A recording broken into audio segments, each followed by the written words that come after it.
morning to all of you. It's so great to see you all here together.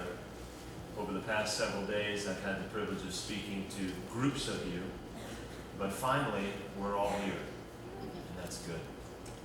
Before I begin today, I want you to just look around at each other and consider this. Of the over 7 billion people in this world, these are the people here together who will help shape your growth and development over this next year. Because the reality is sometimes we think, I am the master of my own destiny. I shape who I am. It's not true.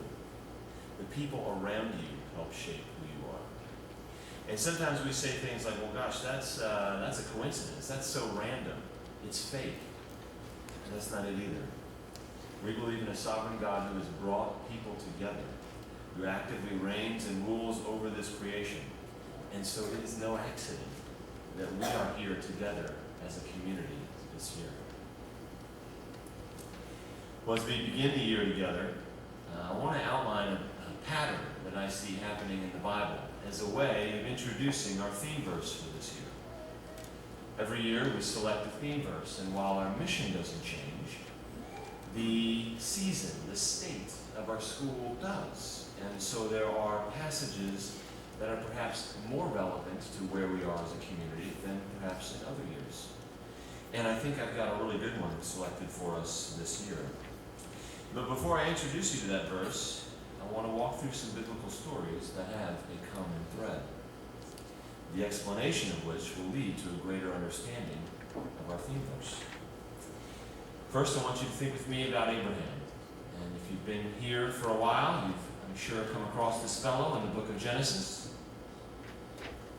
You know the story of Abraham and Sarah. They were childless, and they wanted a child badly. And there were a lot of people around them who had children, and they were probably wondering, why not us? They prayed and prayed for many years, and their prayers seemingly went unanswered. But then one day, God made a promise to Abraham, visited him, and said, Abraham, not only will you have a child, you will have many children. In fact, you will have more children than there are grains of sand on the seashore. And I'm not talking about West Meadow Beach, where there are all those rocks. Think of the South Shore. That much sand. Abraham prayed for something, and God gave him something much greater than what he expected. Or think about the Israelites in the book of Exodus, when they were enslaved by the Egyptians. They prayed for the oppression to end, to be set free from their captors. They prayed just kind of a get me out of here prayer.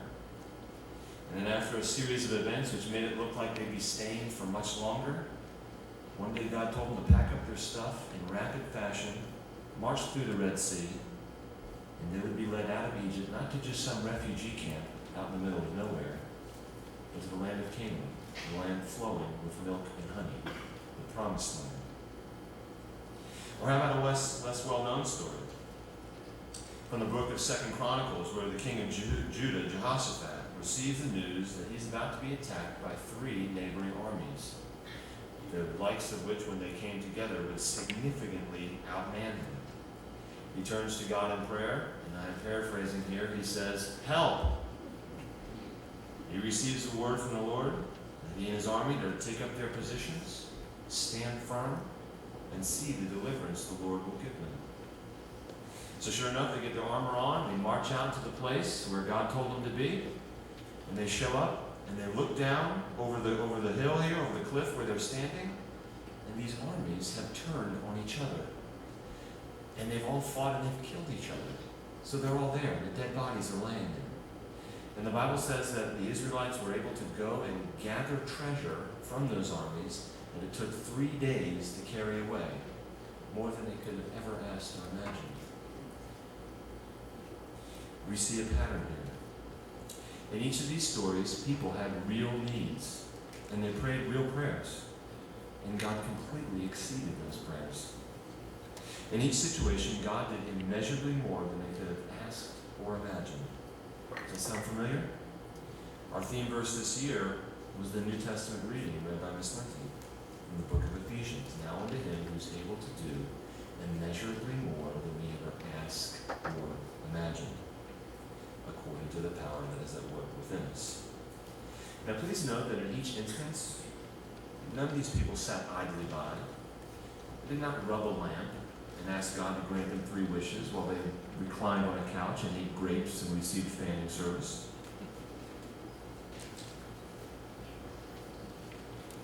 Also notice that while he could have, God didn't bring Abraham and Sarah a baby from the stork. He didn't send a heavenly spacecraft to come down to the Egyptians and take the Israelites up while the Egyptians were snapping photos with their smartphones.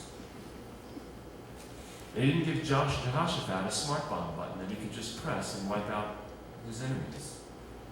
No, they needed to stand firm, take up their positions, and wait for the deliverance that was to come for them.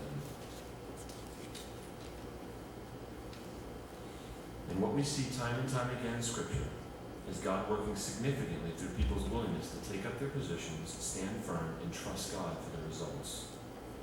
It is God's pattern to take ordinary means and do extraordinary things through them. Now, how about you? You have positions that you're supposed to take up this year.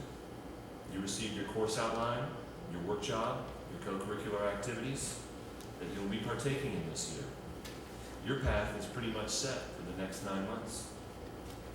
Now, there'll be times when you wonder, why am I doing this? This is burdensome. I don't want to keep doing this. I could give you many examples of this in my own life, but let me give you one. When I was 25 years old, I made a right angle turn in my career. I was teaching 6th grade English, coaching basketball and baseball, 7th and 8th graders, and I decided to go into technology. Shortly after starting that position in technology, I was asked by the church that I was attending to serve on the founding board of directors for a school that they wanted to start. I thought to myself, well, that'd be good on my resume, being on a board. And so I said, sure. Shortly after getting into it, I found that the work was actually really hard and not much fun at all. And one time, I remember distinctly coming home, and after one of these meetings, rather agitated, I wish I could say that I came to my wife and said, oh honey, I'm struggling with this challenge at this board that I'm on. Can you give me some words of wisdom? It was a lot, we'll just say it was not fit for print. But I was unhappy. I was agitated. I was bothered because the service was burdensome to me. And she said to me, you know what? This may be the most important thing that you're doing right now. And in reality it was. As I look back on that experience, I had an opportunity to understand how boards work. I had an opportunity to understand how important educational leadership is, and an opportunity to understand just how educational philosophy shapes practice. And I can tell you with integrity that I would not be here today at this point in my career if I did not have that experience, which at times I was dreading. So it is with you. I can't write the ending of your stories, for they are way too exciting and unpredictable and unexpected. In fact, it is as rare as the abominable snowman or the Loch Ness monster to find a man and a woman who can say with integrity, my life has gone exactly as I planned it would. Who but God knows ultimately where all this is leading. The proverb states that a man plans his course, but the Lord directs his steps. So I say to you today, take up your positions, trust God, stand firm, even when you don't understand the path, and you will see it emerge before you. The older I get, the more I realize that the journey is more important to God than the destination. It's not to say he doesn't care about the destination. Of course he does. But it is in the journey that the real work gets done. The motto of the Stony Brook School is character before career, which is another way of saying the journey first and then the destination. As you take up your positions and persevere this year through your activities, these activities will be the laboratory that God uses to form your character. God will take the ordinary means of the classroom, the dormitories, practice fields, and stages, and produce extraordinary work in you. That is his plan. As we close, I'd like to extend an invitation to you. Part of the reason that I chose the verse that I did for this year is that it's a new season at the Stony Brook School. We have a fantastic new building we will fellowship in. We have new leadership. Jury's still out on that. We have a new tone on campus.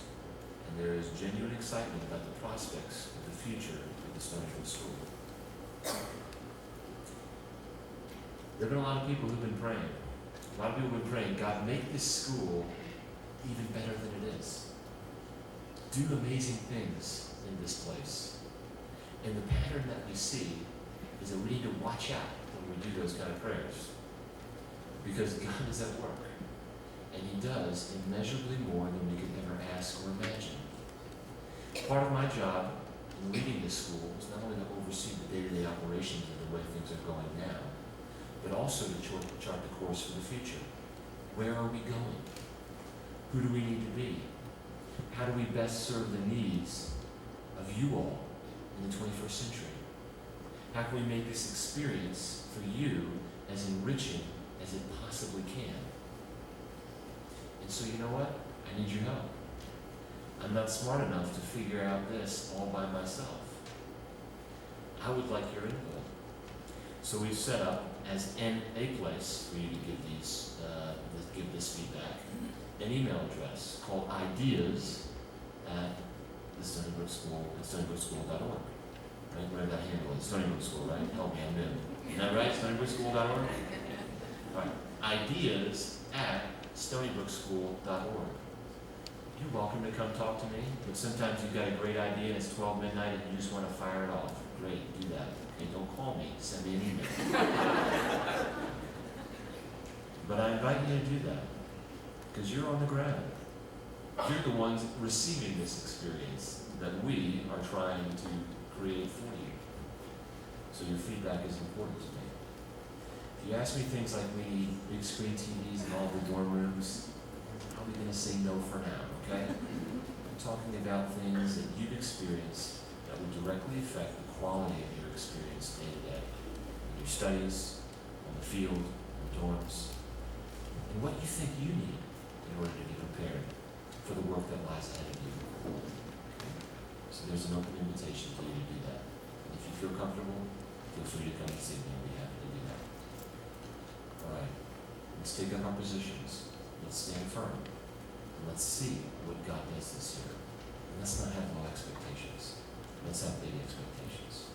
Let's pray together. Father, thanks so much for your goodness to us, for this chance to be together as a community.